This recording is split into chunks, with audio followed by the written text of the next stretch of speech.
ku shprehet që nëse aty ikin Berisha, ata do të shtyjnë njëri tjetrin. Keni folur edhe për klane. Janë disa, por kaq që e nxehtë është situata brenda. Jo, ka një keq kuptim. Unë kam thënë një gjë të vërtetë që ikja e Berishës sot për shembull do të prodhonte një çarje edhe më të madhe se ç'pa me Lulbashën.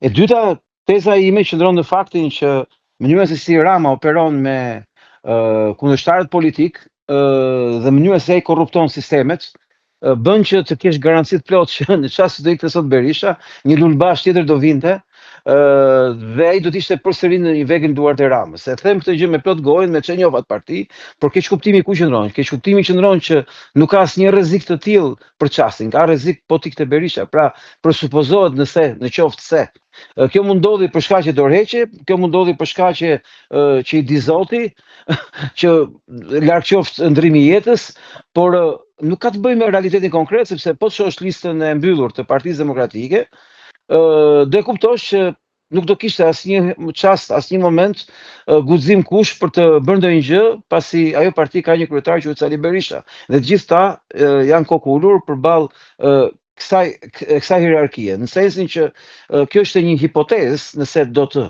po nuk ka asnjë hipotezë, nuk ka asnjë. Sali Berisha është kryetar i Partisë Demokratike. Po në fakt këto grupe ekzistojnë realisht në qoftë edhe absolutisht. Absolutisht. Domethënë po të shohësh kjo fushat nxori lakuriq faktin që nuk u bë fushat për të rrëzuar Ramën, gjitha fushat ishte e brendshme ndaj njëri tjetrit.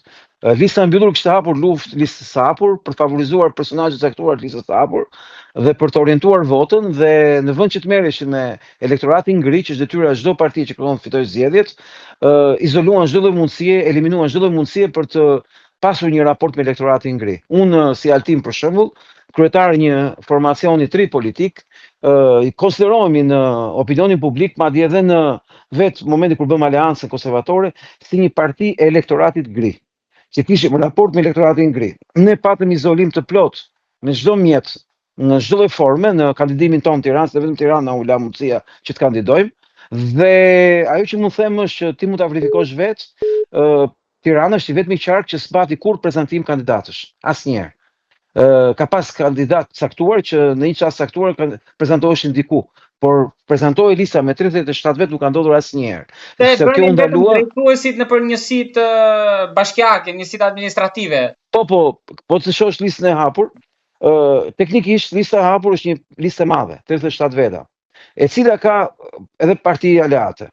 Në Tiranë mungon një prezantim, siç ka ndodhur në 11 qarqet e Shqipërisë, të listës së kandidatëve. Kjo është bërë personalisht nga Belind Kolliçi, për shkak se nuk donin të merrej vesh në popull se kush janë kandidatët, në mënyrë që të orientohej sa më shumë votë brenda elektoratit blu ndaj kandidatëve të preferuar tyre, që ishte një person. Avokat, dhe po se po ju ndërpres, po mos ka qenë ide e Lacivitës kjo? Jo, Lacivitës nuk ka thënë asnjë të mos prezantoni Tiranën. Kjo është e sigurt. Kjo është e qartë dhe e provuar dhe nuk na kanë dhënë dot përgjigje, kemi pyetur. Unë kam bërë publike këtë gjë në mbledhjen e listës së kandidatëve. Kam qenë i vetmi që e thash, por kush ishte kjo ide brillante për të anulluar çdo prezantim. Madje në kohën kur Lacivitas bëri marrëveshjen me PD-n dhe mori përgjegjësi për fushatën, ju kërkua personave të ndryshëm që të paraqisin CV-n, të fotografi dhe dhënës për prezantimin e tyre online.